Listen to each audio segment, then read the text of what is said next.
মধ্যে কেউ যখন কোনো অসুস্থ প্রতিবেশীরে দেখতে যায়, না দা মুনাফ, একজন ঘোষণাকারী আকাশে ঘোষণা করে, কি ঘোষণা করে জানেন?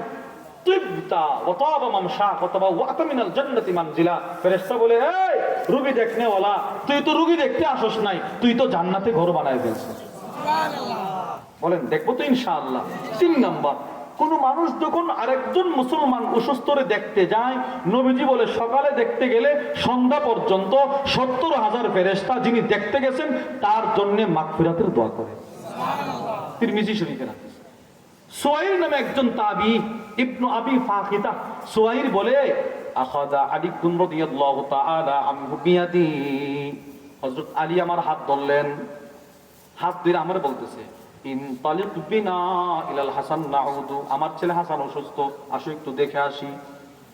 হযরত সুয়াইদ বলেন, আমরা গেলাম হাসানকে দেখার জন্য। ফাওয়াজাদনা ইনদাহু আবা মুসা আল আশআরি, গিয়ে দেখি নবীজির সাহাবী আবু মুসা আল আশআরি হাসানের মাথার সামনে বসা, মাথার পাশে বসা। উনি আগে থেকে এসে বসে রয়েছে আরেক সাহাবী। এবার আলী রাদিয়াল্লাহু তাআলা আনহু আবু মুসা আশআরির প্রশ্ন করলেন, ইয়া আবা মুসা আল আশআরি আজিতা জাইরান আম আইদা, তুমি কি আমার ছেলেরে রোগী হিসাবে দেখতে আসছিলা নাকি এমনি সাক্ষাৎ করতে আসছিলা? মানে এমনি আসছিলা এসে দেখো রোগী, এমনি আসছিলা নাকি রোগী দেখার নিয়তে আসছিলা?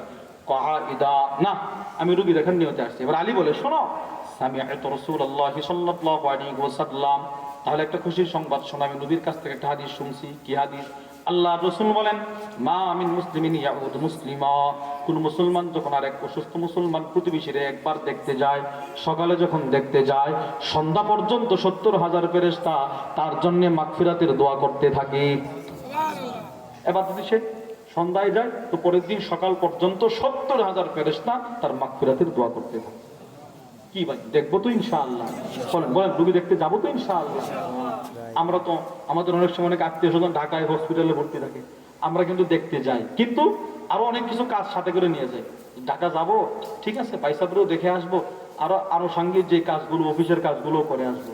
কিন্তু এই টুমচর আলিয়া মাদ্রাসার আল্লামা হারুন আল মাদানী হাফিজাহুল্লাহ, আমাদের হযরত ওয়ালা মুফতি মুশতাকুন নবী কাসিম হাফিজাহুল্লাহ, হুজুর একদিন বলেছিলেন যে, হুজুর বলে, আমি যখন অ্যাক্সিডেন্ট করে পাটা ভাঙছিলাম, আমি হসপিটালে ভর্তি, হুজুর হসপিটালে ঢাকা ভর্তি, হসপিটালে ভর্তি অবস্থায় বয়োজ্যেষ্ঠ আলেম দ্বীন মুরব্বী আল্লামা হারুন আল মাদানী হাফিজাহুল্লাহ হুজুর লক্ষ্মীপুর থেকে সেই আমাদের হযরত মুশতাকুন নবী কাসিমি সাহেবকে দেখার জন্য ঢাকা চলে গেছে। তো গিয়ে ওনারা হসপিটালে দেখতেছে আর বলতেছে কি জানেন, মুশতাকুন নবী সাহেব, আমি লক্ষ্মীপুর থেকে ঢাকায় আসছি শুধুই মাত্র রোগী দেখার, আপনারে দেখা রোগী দেখার আমলটা করার জন্য।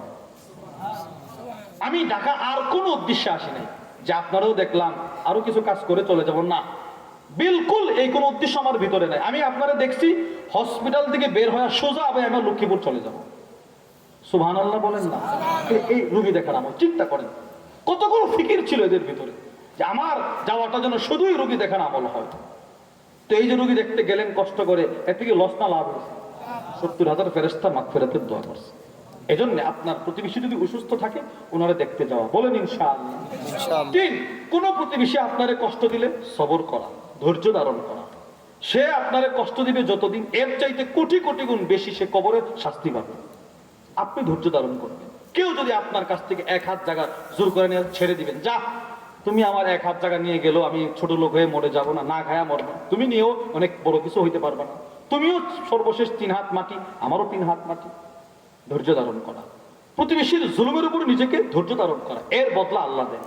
বিখ্যাত আলেম আল্লামা ইবনু হাজার মাক্কি আল হাইতামি তার বিখ্যাত কিতাব আজ-জাওয়াজির আন ইফতিরাইল কাবাইর একটা কিতাব আছে, সমস্ত কবিরা গুনাহ নিয়ে তিনি একটা আলোচনা করছেন, অনেকগুলো কবিরা গুনাহ। এই কবিরা গুনাহের ভিতরে একটা আলোচনা করতে গিয়ে তিনি লেখেন, বিখ্যাত বুজুর্গ হযরত সাহল ইবনে আব্দুল্লাহ আত-তাসতুরি রাহিমাহুল্লাহ কানা লাহু জারুন মাজুসিয়্যুন, ওনার একটা প্রতিবেশী ছিল অগ্নিপূজক, বিধর্মী এক প্রতিবেশী ওনার ছিল। ওই বিধর্মী কি করতো জানেন?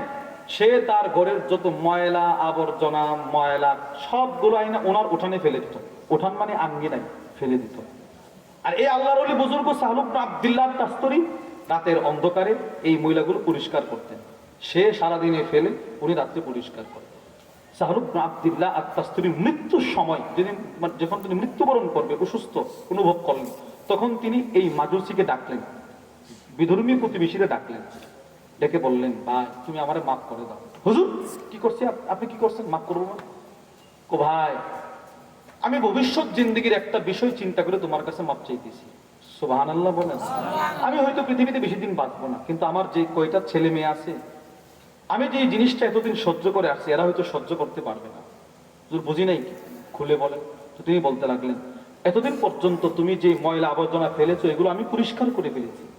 আমি আমার সন্তানদেরকে বুঝতে দেই নাই তুমি যে ফেলছো, আমি পরিষ্কার করছি। কিন্তু আমার ভয় হচ্ছে, আমার মৃত্যুর পরে তুমি যখন ময়লাগুলো ফেলবে, আমার ছেলে মেয়েরা তোমার সাথে ঝগড়া করবে। এই যে ঝগড়া করবে, এটার জন্য তোমার কাছে আমি অগ্রিম মাপ চাই যাইতেছি।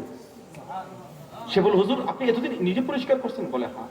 আমি আপনার এত কষ্ট দিচ্ছি, আপনি কখনো মুখের কথা আমারে বলেন না? না, আমার ইসলাম বলছে ধৈর্য ধারণ করতে। ধৈর্য ধরছি। সাথে সাথে অগ্নিপূজক বলে,